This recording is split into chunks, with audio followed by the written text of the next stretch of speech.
Hi guys, welcome to another video of Code Wrestling. In this video we are going to learn a strategy design pattern. Instead of boring you guys with some formal definitions and diagrams, I will directly jump into its implementation by taking an example of very famous game Clash of Clans. In case you don't like the example which I have used here, you can refer my other videos where I have used examples referred from some cool blogs.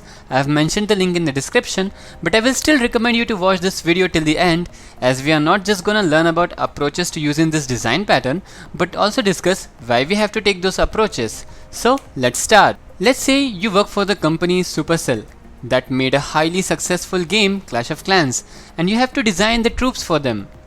Initially, you have the following requirements. You have two troops, Barbarian and Giant, and they both have the same value for the parameters like training time, training cost, hit points, that is basically life, and focus of attack, that means whether you first gonna attack the defenses or you're gonna attack the storage, and then their attacking rate. So if you have a little object oriented design knowledge, you will probably start with creating an interface and class. So let's see how we are gonna implement it. So first of all, I have created an abstract superclass that is troops, which have the following methods which are same for both Barbarian and Giant. So these are hit points, attacking rate, focus, training time. Then we have display. This is an abstract method. So this method should be implemented in both Barbarian as well as Giant class, because the display will be different for both Barbarian and Giant. You can see both looks different, right? So let's see its code. So here I'm coding in C#, but the way I've written the code is much more similar to how we write it in Java or any other language. So this is Clash of Clans solution, where I have created two folders, abstract class and classes. So in the abstract class we have our abstract class that is troops.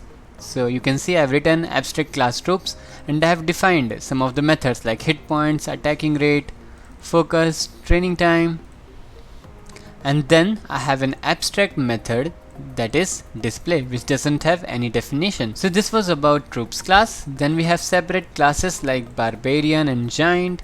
So in the Barbarian, I'm just overriding the display method. It's like I look like Barbarian. And then we also have a Giant, and you have assumed that what we will write in display, that is I look like a Giant. And then of course we have the main class, that is program.cs static void main, and welcome to Clash of Clans. And then we have created an object for Barbarian and we have created an object for Giant. And if I run this program, so what we're gonna see is welcome to Clash of Clans. I look like Barbarian, I'm attacking by 18%. Same, I look like Giant and I'm attacking by 18%, because both have same attacking rate but different display. That's why we got this output. So that's how we have achieved our requirements. Now after the first release 1.0, you have a new requirement that you have to introduce new troops that can fly, like dragons, balloons. So now what you're gonna do, what we can do is we can just add a fly interface because they can fly, and then we can just add a new dragon class and a balloon class, and in the same way we can just override the display method. So that's how it looks, the entire design. So now I will show you the code behind it. So again we have the same structure, abstract class and classes, and in the abstract class troops I have added a new method that is fly, and everything is as usual as it was before. And then I have added two new class, that is dragon and balloons, and in the dragon I have written I look like a red dragon. And then we have a balloon where we have, obviously I'm a balloon. So if I run this program, then this is the output. I look like a red dragon, I can fly, I'm attacking by 18%. I look like balloon, I can fly, and I'm attacking by 18%. So once again we have achieved our requirement. But wait a minute, I think we have done something wrong. What did we do wrong? We had balloons and dragons. We have added the class. Oh, we gave flying ability to Barbarian and Giant. How come my Barbarian and Giant started flying? Okay, so you can see the issue. We have added a fly method to troops superclass, and since Barbarian and Giant are also inheriting it, this fly functionality has been added to Barbarian and Giant too. Okay, so this is the mistake we did. Okay, so what to do now? Well, I could always just override the fly method in Barbarian and Giant class, right? I can just write void fly, I can fly, and void fly, I can't fly.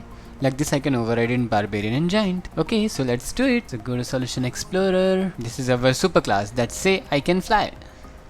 But now in my Barbarian class, I have override this method saying I can't fly, and then the same I will write it in Giant that I can't fly. Now in the main class, if I try to give the functionality, like if I try to call b.fly or giant or g.fly, then now let's see what is the output. So I look like barbarian and I can't fly. I'm attacking by 18%. I look like a giant, I can't fly, and I'm attacking by 18%.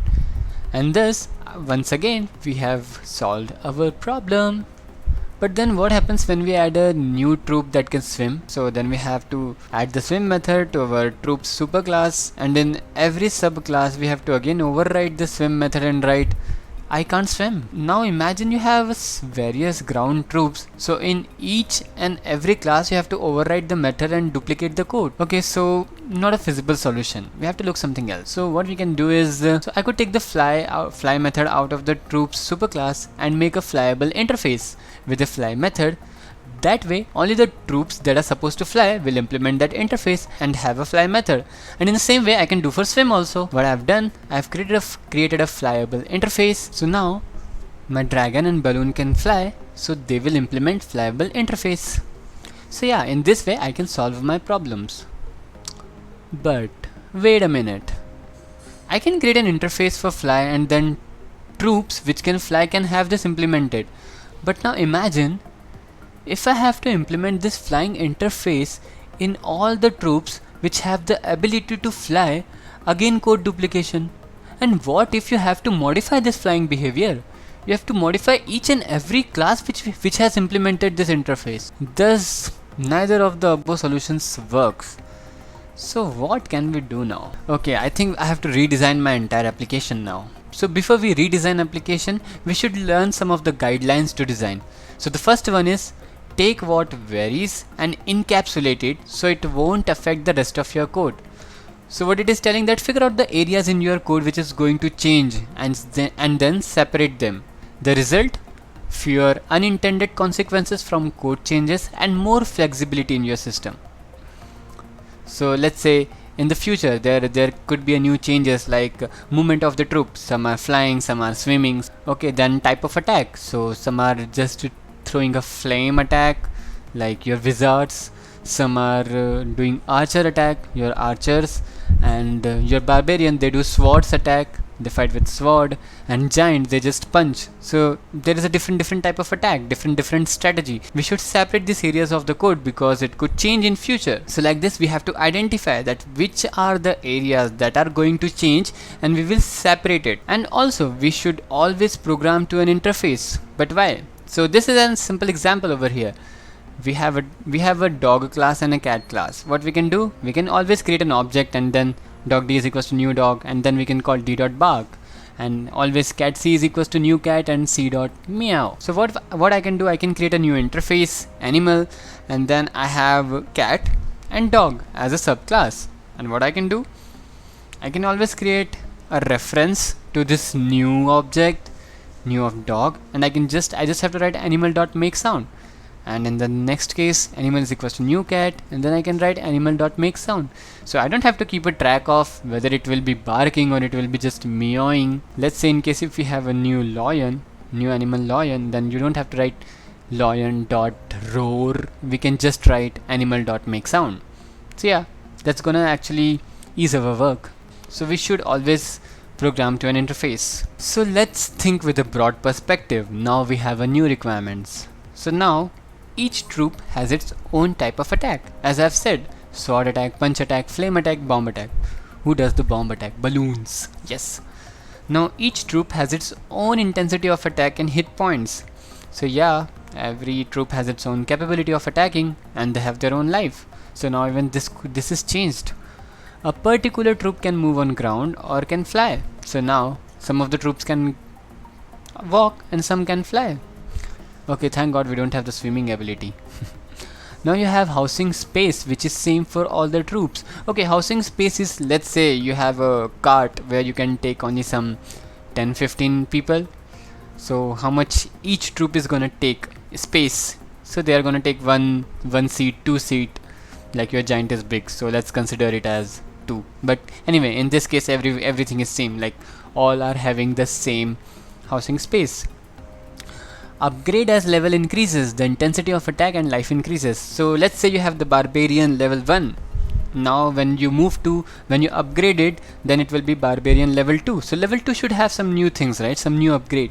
So basically it will increase the intensity of attack and its life will be increased. Okay, so these are some new requirements. So we should always follow the principles which we have discussed before. So let's design the troops. So the first guideline was identify the areas which are gonna change. So we have the type of attack. There are several type of attack, and in future there could be a new attack, like I discussed, archer attack. So yeah, this is one of the thing which is changing. A particular troop can move on ground or fly. This is the thing which is changing. Let's say in future if we have a troop that can swim, or a troop that can mine and go. So yeah, this is the particular area which is changing a lot. So we should even separate this also. Now you have housing space, so this is same for all troops, so you don't have to worry about it. Now upgrade as level increases, the intensity of attack and level increase. So yeah, we have to figure out that how we are gonna deal with the level increasing, because this is gonna change some of the values. Like each troop has its own intensity of attack and hit points. This is gonna change with respect to the level increase. So what we found is what is changing, type of attack is changing, then the movement is changing, and with respect to levels the intensity of attack and hit points are gonna change. So we have followed our first principle and found the areas which are changing. Now our second principle was always program to an interface. So I think we should create an interface for all these areas which we were changing. So I created 3 interface. One is I attack type, where attack is changing, I movement, where your move will change, and I level, and that's gonna increase in training time, training cost, attacking rate, and increase in hit points. So we'll go our final release. Just to show the structure, so we have abstract class folder, implementation folder, interface folder, and inside the interface we have created the 3 interface: I attack type, I level, and I movement. So I attack type is just having void attack. Then we have I level, which has this methods definition, and then we have I movement, which has void move. So we have created our interface successfully. Now what's next? So now according to our requirement, we had several kind of attacks. So we will implement sword attack, bomb attack, flame attack, punch attack. So let's go to the code and see. So in the implementation, for the attack type we have 4 attack: bomb attack, flame attack, punch attack, sword attack.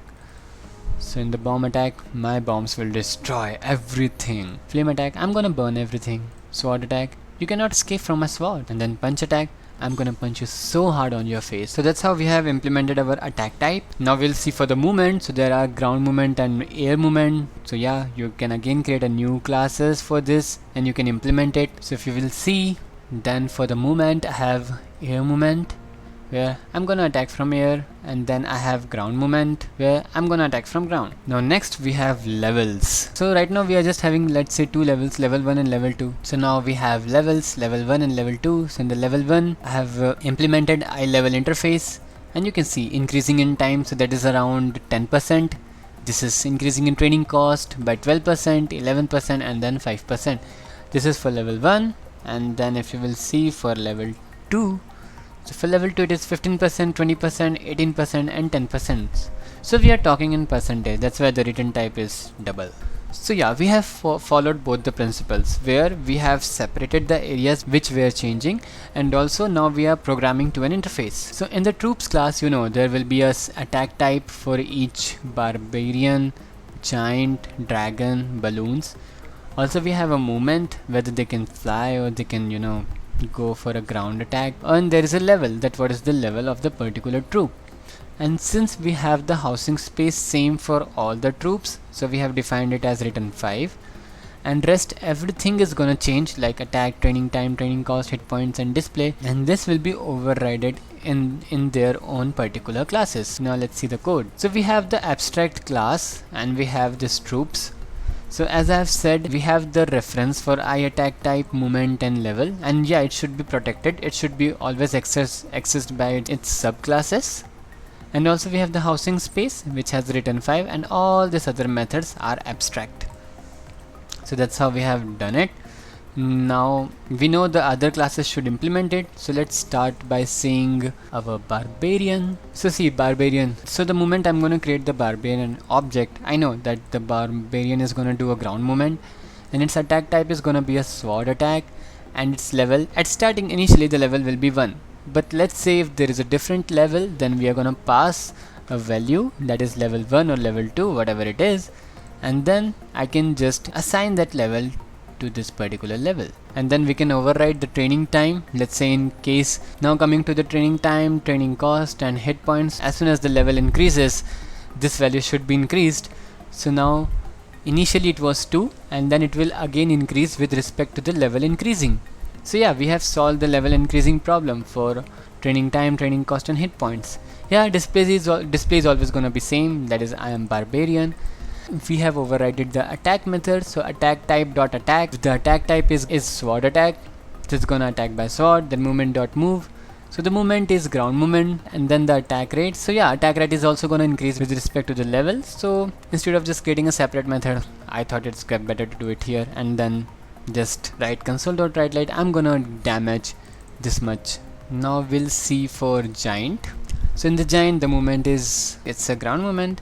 For the attack type, yeah, it's gonna punch you hard. And then again we have the levels, and in case there is no level, then we will consider it as level 1. We have training time, training cost, hit points, display, and again for the attack type dot attack, movement dot move, and then we have defined that attack rate. For barbarian it was 100, for giant it is now 120. Yeah, a little bit of increase. And then we have level dot increase in attack, and I'm gonna damage by this much percentage. Now we have dragons. So yeah, the dragon is gonna do air movement, it's gonna do a flame attack, and same with respect to the levels. So that's how we have implemented for training time, training cost, hit points, display, attack. And finally I'm gonna damage by this much percentage, and here the initial attack rate is 200.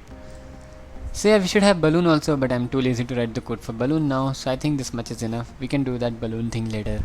So that's how we have implemented our troops class. But yeah, I have to show you how it's gonna run. So what we can do is, I will just create a context class. This context class will actually help us to get the object which we want. I have created a troops reference, and then this troop could be anything. It could be a barbarian, it could be a giant, or anything. So I have just assigned it to the troop. And now troop.display, troop.training time, training cost, and troop.attack. So this is now context class. And now in the program, that is in our main class, what you are gonna do, welcome to Clash of Clans. Now look at our first troop. So new context, new barbarian, and what you have to do is troop context dot get troop info. In the context we have get troop info, which is calling all the troops. So what I did, context class sent an object of new barbarian. So now if you are gonna run it, what we see, now look at our first troop. I'm barbarian, you cannot escape from my swords. I'm gonna attack from ground, I'm gonna damage 111. So we just wrote a little bit of code in our main class, and we have got everything about our barbarian. Now let's say if I have to see information about dragon. Now if I'm gonna run it, so we have our dragon. Now look at our first troop, I'm dragon, I'm gonna burn everything, I'm gonna attack from air, I'm gonna damage 222. So you can see everything is changing just by your object. You don't have to do so many changes. Now imagine if a new requirement comes, let's say a new type of attack or a new movement or a new troop. So what you have to do, you have to just go to your implementation. In the attack tab you can add a new attack, in the level you can add a new level, in the movement you can add a new movement, and even in a troop you can add a new troop. So congratulations on learning your first design pattern. If you're looking for any formal definition, so let me fulfill your wish. So the strategy pattern defines a family of algorithm, encapsulates each one and makes them interchangeable. Strategy lets the algorithm vary independently from clients that use it. So just one tip before we wrap up this video, always prefer to use a hazard relationship over is a relationship. If you don't know about these relationships, then I'll be discussing it in some other video, so stay tuned for that. So thank you so much guys for having patience and staying till the end of the video. It really took a lot of effort to make this video. If you like my work and the way I explain, then please support our channel. Do like, subscribe, share and comment. Also, if you never want to miss any new video from us, then don't forget to hit the bell icon. You can visit us at www.codewrestling.com or write to us at codewrestling@gmail.com. Join us on Instagram and Telegram channel. Till then, happy learning!